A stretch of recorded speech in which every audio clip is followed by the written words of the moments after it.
Singapore, a recalcitrant sex offender, who has a history of trespassing into women's toilets to molest his victims, was just released from prison in May before going back to his old ways 2 months later.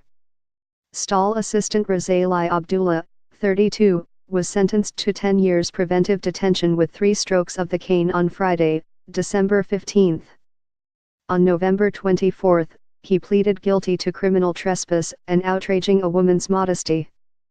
Before these current offenses, Razali had been in and out jail 4 times since 2003. 3 of these earlier jail terms were for similar sexual crimes. Preventive detention, which can last 7 to 20 years, is for repeat offenders. They must serve the full sentence with no reduction for good behavior.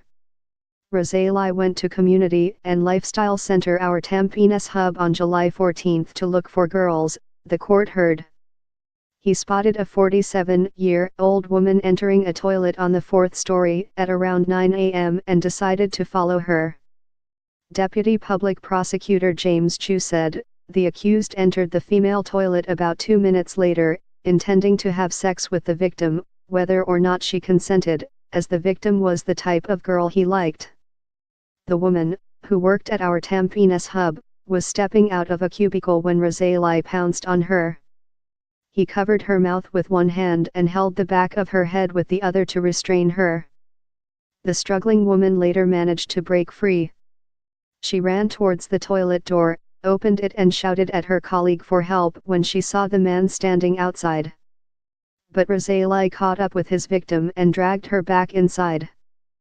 She continued struggling before telling Razali that she would not report him to the police if he released her. She sprinted back to her workplace when he relented.